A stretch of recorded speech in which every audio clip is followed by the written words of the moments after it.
आप सभी का स्वागत है हिंद टुडे पर। मैं हूं आपके साथ मोहम्मद खालिद खान। आज हम बात करेंगे उत्तर प्रदेश की राजनीति पर, पॉलिटिक्स पर, कि जिस तरह से उत्तर प्रदेश की राजनीति काफ़ी गरमाई हुई है। इलेक्शन एकदम सर पे है। कोई भरोसा नहीं कि इलेक्शन 2 महीने में हो जाए, 3 महीने में हो जाए, 4 महीने में हो जाए। एकदम इलेक्शन नज़दीक है।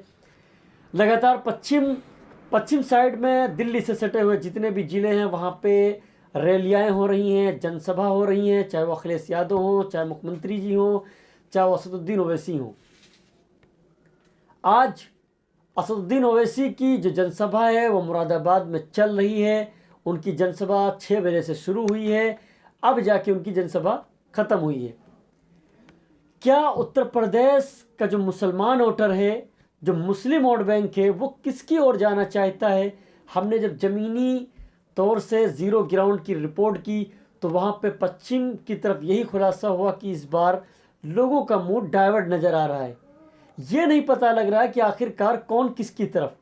लेकिन जो मुस्लिम वोट बैंक हैं वो उनका अक्सर यही कहना है कि हम बदलाव चाहते हैं। क्या बदलाव चाहते हैं ये भी खुल के नहीं कहना चाह रहे।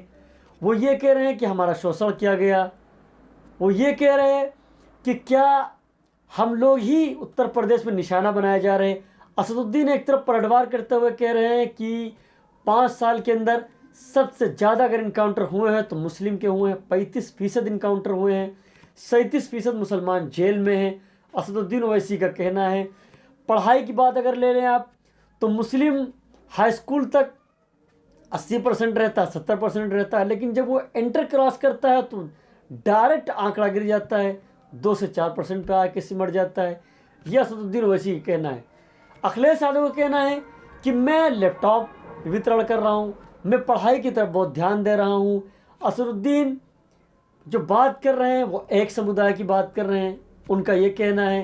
असदुद्दीन का कहना ये है कि अब बात होगी हक की, होगी इंसाफ की, होगी बराबरी की होगी। हम यहाँ के हिस्सेदार हैं, यहाँ हम किराएदार नहीं हैं, उनका ये कहना है। आज उनकी मुरादाबाद में जनसभा हुई। 13 को जो जनसभा होगी वो मेरठ के अंदर होगी, 14 को अलीगढ़ के अंदर होगी, 21 को बाराबंकी के रामनगर में होगी, 24 को बलरामपुर उत्तरौला में होगी, 27 को जौनपुर। इस तरह से उनका रूटीन है। वो बस यही कह रहे हैं अपनी जनसभाओं में जाकर कि मुसलमानों को टारगेट किया जा रहा है, मुसलमानों को सिर्फ और सिर्फ ओंठ के टाइम पे उनको वर्गलाया जा रहा है। ये कहा जा रहा है कि दूसरी पार्टी हावी हो जाएगी। इस तरह से उनके बोल हैं। लगातार आप लोग सुनते ही होंगे, देखते ही होंगे। और अब बात कर लेते हैं गठबंधन की। गठबंधन तो 27 को हुआ नहीं। लोगों की निगाहें गठबंधन पे थी कि आखिरकार गठबंधन अगर हो जाएगा तो इसमें अखिलेश यादव का और भी पार्टियों का फ़ायदा हो जाएगा, बीजेपी हार जाएगी। ये लोगों का कहना था, मानना था, जो लोगों की सोच थी। आपको बता दें कि जो भी अखिलेश यादव की जनसभाएं हो रही हैं उसमें काफ़ी भीड़ इकट्ठा होती, काफ़ी लोग इकट्ठा होते हैं। वो अपने दावे ठोक रहे हैं कि मैं इस बार सरकार बनाऊंगा गठबंधन के जरिए। ओपी राजभर वो कह रहे हैं कि मैं सरकार बनाऊंगा मिल के गठबंधन के साथ। असदुद्दीन ओवैसी कह रहे हैं कि हम बीजेपी को उत्तर प्रदेश से भगाएंगे। तो इस तरह के दावे कर रहे हैं। तो आखिरकार देखना ये है कि उत्तर प्रदेश 2022 की कुर्सी मुख्यमंत्री की किसके हाथ में होगी, किसके हाथ में नहीं होगी। सारे नेता अपने अपने हथकंडे आजमा रहे हैं, अपनी अपनी तरह से बातें कर रहे हैं। वो अपनी कौम की बात कर रहे हैं, वो अपनी कौम की बात कर रहे हैं।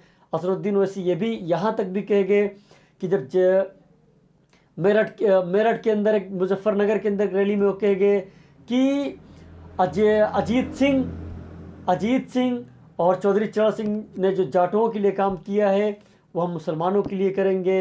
इस तरह से वो बातें कर रहे हैं। तो कहीं ना कहीं अगर जो मुस्लिम वोट बैंक हैं, अब ये देखना है कि आखिरकार वो इलेक्शन तक किसके पास जाना चाहते हैं, किसकी ओर, किसकी तरफ वो वोट करना चाहेंगे। क्या उनके समझ में आता है, क्या नहीं समझ में आता है। इस बार क्या विकास पर बात होगी, या शिक्षा पर बात होगी, या सिर्फ और सिर्फ इस तरह से बात होगी कि जैसे उत्तर प्रदेश की सरकार, जो मौजूदा सरकार है, योगी आदित्यनाथ कहते हैं कि यहाँ पे गुंडों के लिए, मवालियों के लिए और जो फसाद करने वाले लोग हैं उनके लिए उत्तर प्रदेश में जगह नहीं है।